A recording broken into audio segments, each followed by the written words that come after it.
ఆఫీస్లో lunch time అయ్యేసరికి carriage open చేసింది సరిత. ఆమె బాక్స్ నుండి వస్తున్న గుమగుమలు ఆ ఫ్లోర్ అంతా వ్యాపించాయి.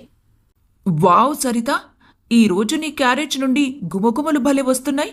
ఎవరు చేశారు వంట? సరిత బాక్స్లో కూర తీసుకుని టేస్ట్ చేసింది సరిత కొలీగ్ హరిణి. నేనే చేశాను అని గొప్పగా చెప్పింది సరిత. అవునా? గాయ్స్, సరిత భలే కుక్ చేస్తుంది. ఈ వీకెండ్ మనం సరిత ఇంటి దగ్గర లంచ్ ప్లాన్ చేద్దాం, ఏమంటారు? తమ టీం వాళ్ళందరినీ అడిగింది కలుపుకోలుగా మాట్లాడే హరిణి.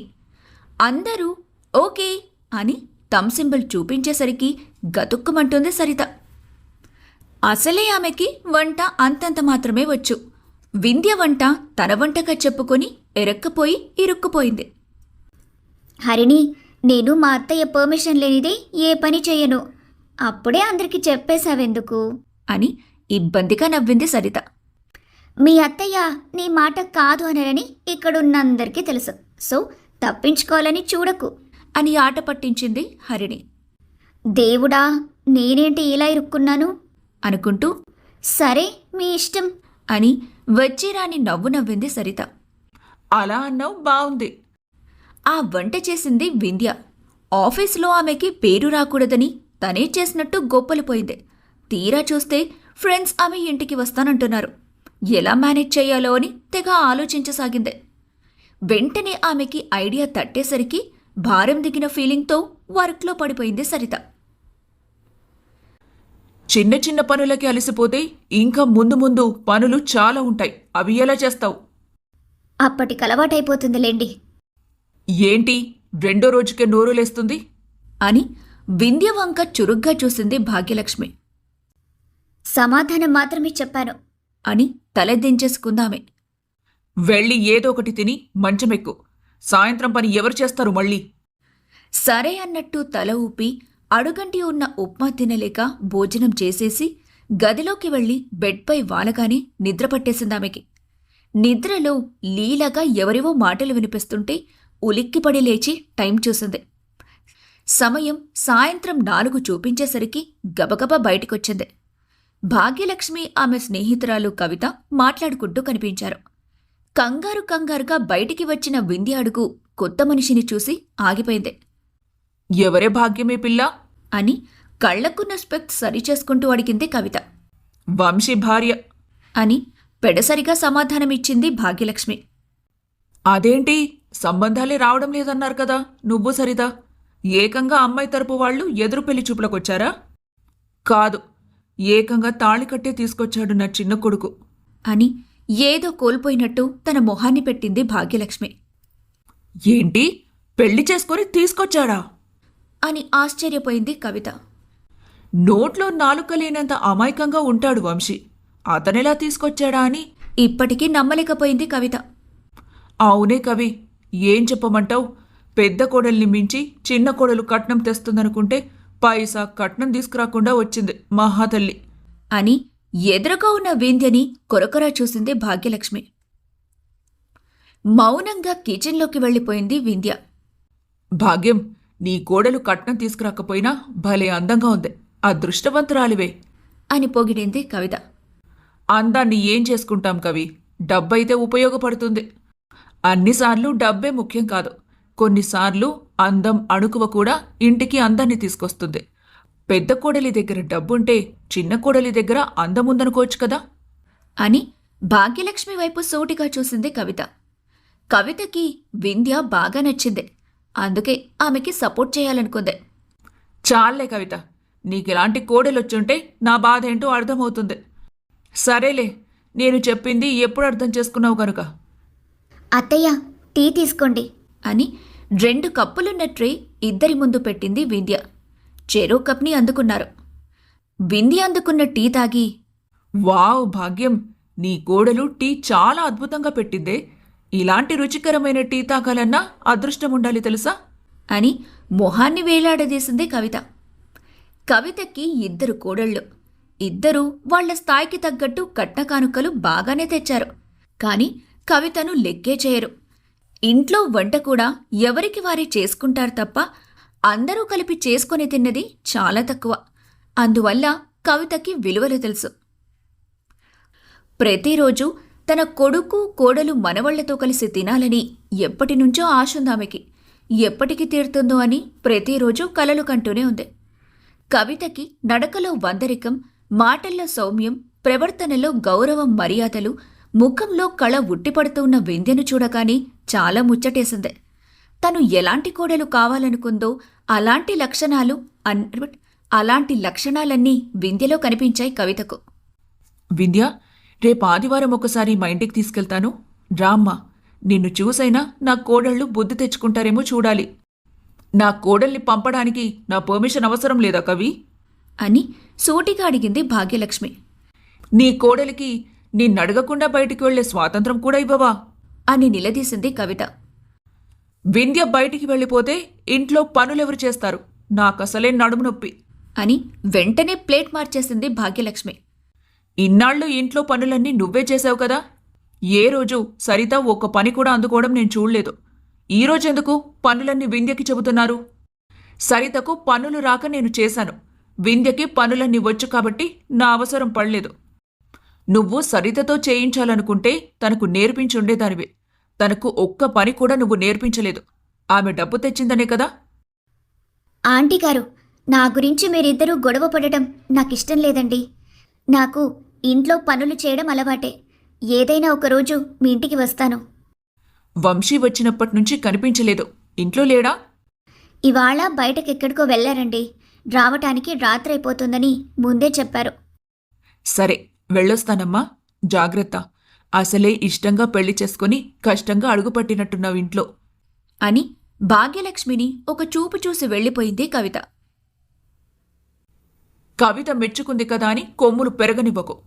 క్షణం కూడా ఆలోచించకుండా వంచేస్తాను ఆ కొమ్ములని అని వార్నింగ్ ఇచ్చి వేడివేడిగా ఏమైనా వండుకొని తీసుకురా అని ఆర్డర్ వేసింది భాగ్యలక్ష్మి. అత్తగారి ఆర్డర్ మేరకు వేడివేడిగా పకోడీ వేసి తీసుకెళ్ళింది వింధ్య. వెళ్ళి నీ పని చూసుకో. దిష్టిబొమ్మలా ఇక్కడెందుకు నిలబడ్డావు అని వింధ్యపై అరిచింది భాగ్యలక్ష్మి. ఇంకా ఏమైనా అడుగుతారేమో అని. అవసరం లేదు, వెళ్ళు. కాని సరిత వచ్చే టైం అయింది. తన కోసం ఏమైనా చేసుంచు. అక్క వస్తే తనకి కావాల్సిందే చేసుకుని తింటుంది కదా.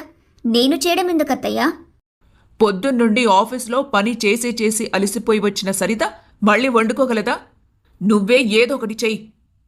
మౌనంగా తలూపి కిచెన్లోకి వెళ్ళిపోయింది వింధ్య. ఉదయం నుండి ఇంట్లో పనులు చేసి అలసిపోయిన వింధ్య కనీసం సాయంత్రమైనా సరిత కిచెన్లోకి వచ్చి పనులు పంచుకుంటుందేమో అని అప్పటి వరకు ఎదురుచూసింది. భాగ్యలక్ష్మి దెబ్బతో ఆశ కూడా నీరు కారిపోయిందామెకి. ఇక పూర్తిగా ఇంటి బాధ్యత తనకే వదిలేశారని అర్థమై సరిత వచ్చాక వండొచ్చులే అనుకుని గదిలోకి వెళ్ళిపోయింది. ఆమెకి వచ్చినప్పట్నుంచి వంశీ ఏం బుక్స్ చదువుతున్నాడని కుతూహలంగా అనిపించి అతని బుక్స్లో నుండి ఒక బుక్ తీసి చదవటం మొదలుపెట్టింది. ఆమె 2 పేజీలు చదివిందో లేదో ఆఫీస్ నుండొచ్చిన సరిత కంట్లో పడింది.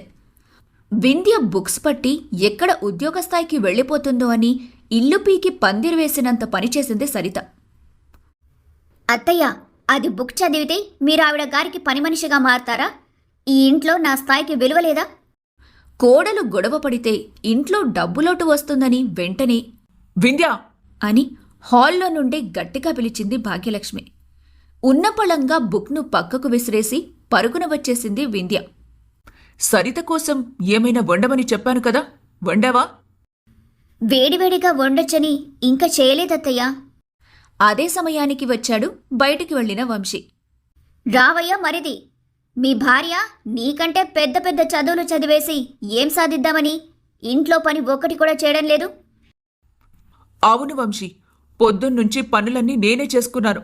ఒక్క పని కూడా చేయకుండా గదిలో నుండి బయటకు రాలేదు నీ పెళ్ళం. కనీసం ఒక పనైనా సాయం చేయలేదే అని అడిగితే ఈ ఇంట్లో పెద్ద కోడలికే కాని చిన్న కోడలికి చదువుకునే హక్కులేదా అని నన్నే నిలదీసింది బాబు. అత్తగారి మాటలకి తోడికోడలి మాటలకి నిర్ఘాంతపోయింది వింధ్య. అంతలో భర్త చురుకైన చూపులు వాడిక తగిలాయి. అతను చూపులకి తన కళ్లను దించేసి నేలకి వాల్చేసింది వింధ్య. జరిగింది చెప్పాలని అనుకుందామే. కాని అత్తగారు తోటికోడలు ఒక్కటైపోయి బలంగా వాదిస్తారని అర్థమై వంశీ ముందు తను నిందితురాలు కాలేక మౌనంగా మారిపోయింది. ఈ ఒక్కసారికి క్షమించమ్మా. ఇక నుండి నీతో పాటు తను కూడా పనులు పంచుకుంటుందిలే. అని సర్ది చెప్పి వింధ్యను లాక్కునిపోయాడు వంశీ. అతనామెని తీసుకుని గదిలోకి వెళ్లేసరికి కాళ్లకి బుక్ తగిలి చేతిలోకి తీసుకున్నాడు. ఈ బుక్స్ ఎందుకు ముట్టుకున్నావు? అని కళ్ళెర్ర చేసి ఆమె వంక చూశాడు వంశీ. అసలందులో ఏముందో చూద్దామని 2 పేజీలు ఓపెన్ చేశాను, అంతే. ఈలోపు అత్తయ్య పిలిచారు. ఇంకోసారి బుక్కులు ఓపెన్ చేస్తే మర్యాదగా ఉండదు వింధ్య. కళ్లల్లో తిరిగిన నీళ్లను అతనికి కనిపించకుండా అదుపు చేసుకుని వాష్రూంలోకి వెళ్లిపోయింది ఆమె. వంశీ, వింధ్య ఉందా? అని రూమ్ బయట నిలబడి పిలిచింది సరిత. ఆ ఉందో దినా, 5 మినిట్స్లో వచ్చేస్తుంది. సరే, నేను పిలిచానని చెప్పు. అని చెప్పి ఆమె వెళ్ళిపోయింది. ఆ మాటలు వినిపించి వాష్రూమ్ నుండి వచ్చిన వింధ్య వంశీతో మాట్లాడకుండా కిచెన్లోకి వెళ్ళింది. వింధ్య, ఆదివారం మా ఫ్రెండ్స్ వస్తున్నారు. వాళ్ళందరికీ నువ్వే వండి పెట్టాలి. అలాగే అక్క. ఎంతమంది వస్తారు? ఒక 8 మెంబర్స్ వరకు వస్తారు. వంటంతా నువ్వే చేయాలి, కానీ వాళ్లకు మాత్రం నువ్వు చేసినట్టు చెప్పకూడదు. అని సూటిగా వింధ్య వైపు చూసింది సరిత. సరిత, నీ తోడికోడల్ని అడుగుతావేంటమ్మా? ఆర్డర్ వేయడం మానేసి. ఈ ఇంట్లో నువ్వు అడిగింది కాదని వాళ్ళు ఎవరు? అవును, సరితమ్మకి మాట రాకుండా మనమే చూసుకోవాలి. నువ్వు ఒప్పుకో అమ్మాయి. నీ తోడికోడలే కదా, చేస్తుందిలే సరు. కావాలంటే కొంత డబ్బు ఇద్దాం. గోపి డబ్బు ఇద్దామనగానే విస్తుపోయింది వింధ్య.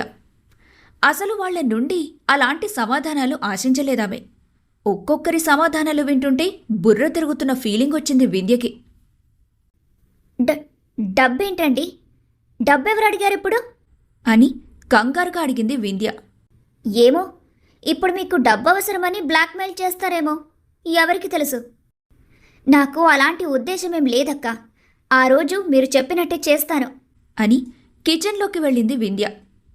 మౌనంగా గంటలో వంట పూర్తి చేసి వంశీ కోసం ప్లేట్లో పెట్టుకుని రూంలోకి వెళ్ళిపోయింది. వంశీ, భోజనం తెచ్చాను. అని ప్లేట్ అతని ముందు పెట్టింది ఆమె. నాకు ఆకలిగా లేదు వింధ్య, నువ్వు తిని పడుకో. అతని ప్రవర్తనకి వింధ్య మనసు చివుక్కుమంది. ప్రతి ఒక్కరూ తనని వేరుగా చూస్తున్నట్టు అనిపిస్తుంటే కళ్ల వెంబట వెంటనే నీళ్లొచ్చేశాయి. ఈసారి వాటిని ఆపలేకపోయింది. చెంపల మీదుగా వచ్చిన కన్నీటిని కొంగుతో తుడుచుకోసాగింది. ఇప్పుడేం జరిగిందని ఏడ్చి ఇరిటేషన్ తెప్పిస్తున్నావు? ఏం లేదు. అని కళ్ళు తుడుచుకొని, ఎందుకు భోజనం వద్దు? ఆకలిగా లేదంటున్నా కదా. ఆకలి లేకపోయినా ఖాళీ కడుపుతో పడుకోకూడదు. అని భర్త పస్తుంటే చూడలేక తానే తినిపించింది. ఆమె ఏదో ఒకటి మాట్లాడుతూ తినిపించేసరికి ఆ మాటల ప్రభావం అతని మీద పనిచేసిందేమో. చికాకు తగ్గి నార్మల్ అయ్యాడు వంశీ. సారీ, కొద్దిగా స్ట్రెస్ ఎక్కువగా అనిపించి అరిచాను. నువ్వు కూడా తిను. తిన్నది 2 ముద్దలే అయినా అతను ప్రేమగా పెట్టేసరికి కడుపు నిండిపోయింది వింధ్యకి. వింధ్య, రాత్రి కూడా నీతో మాట్లాడదామనుకున్నాను, కానీ ఆలోపే నిద్ర పట్టేస్తుంది. నీతో కొద్దిగా మాట్లాడాలి, ఇలా కూర్చో. అని తన ముందు కూర్చోబెట్టుకుని 2 చేతులు పట్టుకున్నాడు వంశీ. ఏం మాట్లాడాలి? నువ్వు చదువు కంటిన్యూ చేయాలి, కానీ ఇప్పుడు కాదు, వచ్చే 6 నెలలు చేద్దు. కాలేజీకి వెళ్ళి చదువుకున్నా, ఇంటి దగ్గరే ఉండి చదువుకుంటానన్నా నీ ఇష్టం. బట్ నువ్వు చదువు కంప్లీట్ చేయాల్సి ఉంటుంది. నీకు తెలుసు కదా వంశీ, నాకు చదువంటే ఎంత ఇష్టమో. కానీ ఈ 6 నెలల్లో ఏం జరుగుతుంది? కాలం ఎప్పుడూ ఒకేలా ఉండదు వింధ్య, ఏమైనా జరగొచ్చు. Let's see. మన లైఫ్లో మార్పులు వస్తాయంటే అంతకంటే ఇంకేం కావాలి వంశీ? సరిత స్నేహితులు వచ్చే ఆదివారం రానే వచ్చింది. ఆ రోజు అందరికంటే ముందే మెలకువ వచ్చేసింది సరితకి. ఏ విధంగానూ తన ఫ్రెండ్స్ దగ్గర మాట రాకూడదన్న తాపత్రయం ఆమెని నిద్రపోనివ్వలేదు. అసలే ప్రతిరోజు తన గురించి డప్పు కొట్టుకుంటూ ఉండేది ఆఫీస్లో. మా ఇంట్లో నా మాటే చెల్లుతుంది, నా మాటే వింటారు అని. ఇంట్లో అందరూ ఎలా ఉండాలో ముందు రోజే స్ట్రిక్ట్గా చెప్పేసింది. సరిత లేచిన టైంకి వింధ్య కూడా లేచి ఫ్రెష్ అయి బయటకు వచ్చింది. అక్క, నువ్వెందుకు అప్పుడే లేచావు? అని సరితను కింద నుండి మీద వరకు చూస్తూ అడిగింది వింధ్య. నువ్వు ఎలా చేస్తావో కుకింగ్ ప్రాసెస్ చూస్తేనే కదా ఎలా వండావని మా ఫ్రెండ్స్ అడిగితే సమాధానం చెప్పగలను. సరిత పర్ఫెక్షన్ చూసి గ్రేట్ అనుకుంది వింధ్య. పక్క వాళ్ళ కష్టాన్ని దోచుకోవడానికి కూడా ఇలాంటి ఐడియాలు అంత బాగా ఎలా తడతాయో అని అనుకోకుండా ఉండలేకపోయింది. పెద్దగా మాట్లాడకుండా తన పని తాను చేసుకుంటున్న వింధ్యను బియ్యం ఎన్ని పోసావు, వాటర్ ఎన్ని గ్లాసులు వేస్తావు అని విసిగిస్తూ ఉంది సరిత. ఓపిక్గా సరిత అడిగిన అన్ని ప్రశ్నలకు సమాధానాలిస్తూనే చెకచెక సరిత అడిగిన ఐటమ్స్ అన్నీ 12 అయ్యేసరికి పూర్తి చేసేసింది వింధ్య. నా ఫ్రెండ్స్ వచ్చి తిని వెళ్లే వరకు ఎవరూ ముట్టుకోవడానికి వీల్లేదు. సరే అని గ్లాస్ మజ్జిగ తాగి కడుపు నింపుకుందామె. 4 గంటలు ఏకధాటిగా నిలబడి వంట చేసినా సరే కనీసం టిఫిన్ చెయ్యవా అని కూడా అడగలేదు సరిత. భాగ్యలక్ష్మికి అసలిటువైపు సంబంధమే లేనట్టు గదిలో నుండి బయటికే రాలేదు. ఏ చీర కట్టుకోవాలి, ఏ నగలు పెట్టుకోవాలా అని ఆలోచిస్తూ ఉంది. కరెక్ట్గా మధ్యాహ్నం 12 అయ్యేసరికి సరిత ఆఫీస్ ఫ్రెండ్స్ కొలీగ్స్ వచ్చారు. అప్పటికే సరిత తన ఆఫీస్కి ఎలా అయితే రెడీ అవుతుందో అలానే సింపుల్గా రెడీ అయి ఉంది.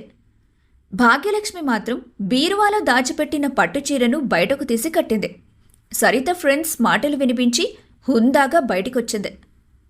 తను మా అత్తయ్య భాగ్యలక్ష్మి, మావయ్య సుదర్శన్, ఈయన మా హస్బెండ్ గోపి. తెలుసు కదా మీ అందరికీ. సరిత అబౌవ్ మిడిల్ క్లాస్ అని ఆఫీస్ అంతా తెలుసు.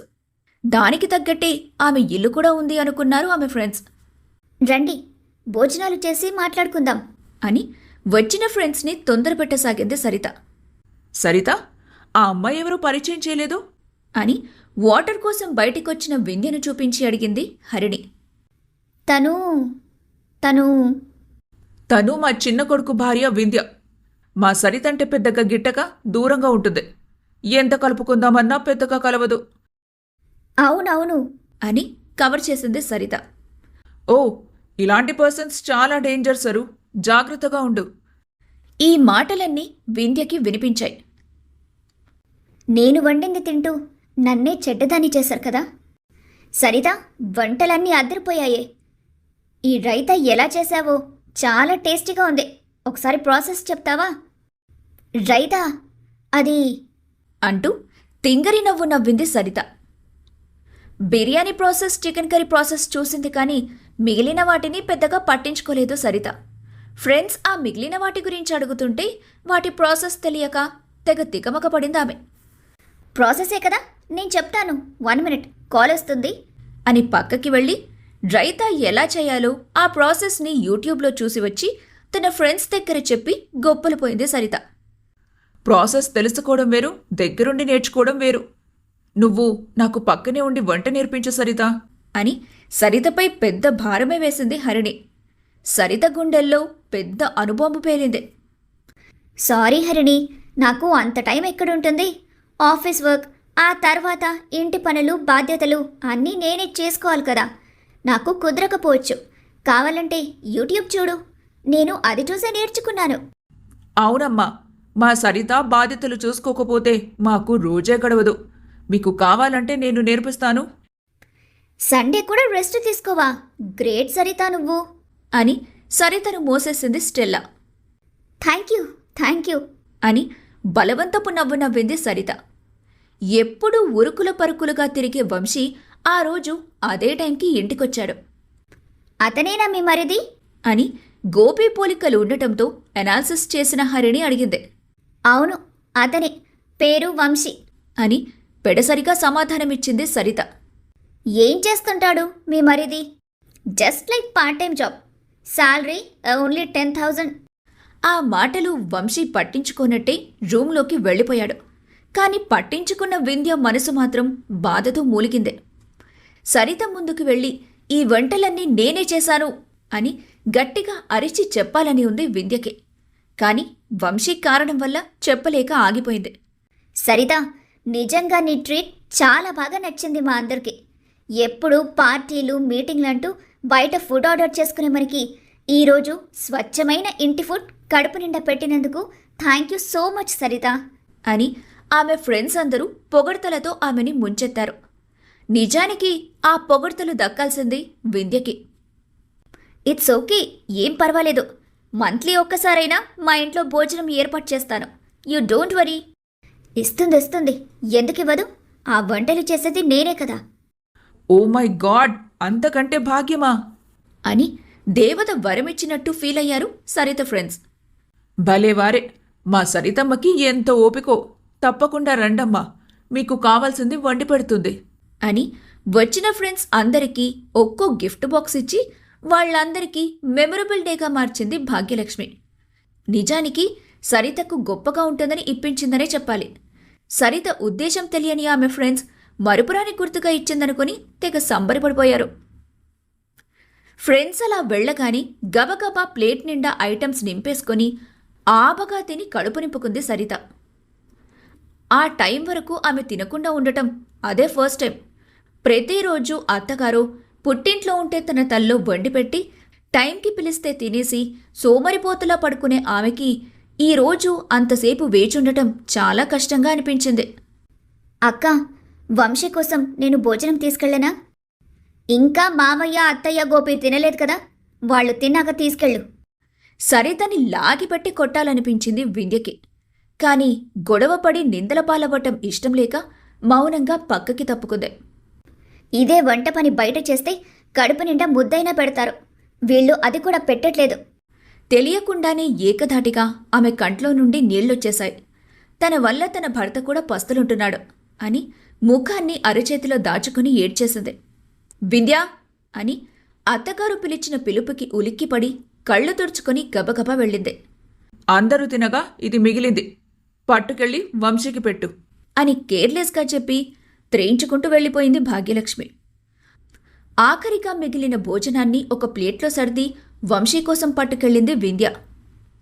వంశీ, లంచ్ చేసి నీ పని చేసుకో. ఇవాళ నన్ను డిస్టర్బ్ చేయకు వింధ్య, చాలా బిజీగా ఉన్నాను. తిన్న తర్వాతే ఏదైనా. అని చిరుకోపంగా చూసి అతని కడుపు నింపి ప్లేట్ పట్టుకుని వెళ్ళిపోయింది. వంశీకి పెట్టగా మిగిలింది తిని సర్దుకుంది వింధ్య. కానీ ఆమెకి ఇదంతా నచ్చలేదు. తను మరీ చదువుకొని ముద్దు కాదు. అత్తగారు తోడికోడలు ఎలా ఉండాలో ఎలా ఉండకూడదో కనీసం ఆమెకి తెలుసు. వాళ్ళకి తిరగబడదామంటే వంశీ ముఖం చూసి ఆగిపోవాల్సొచ్చింది. ఏదో ఒకటి చేయాలి.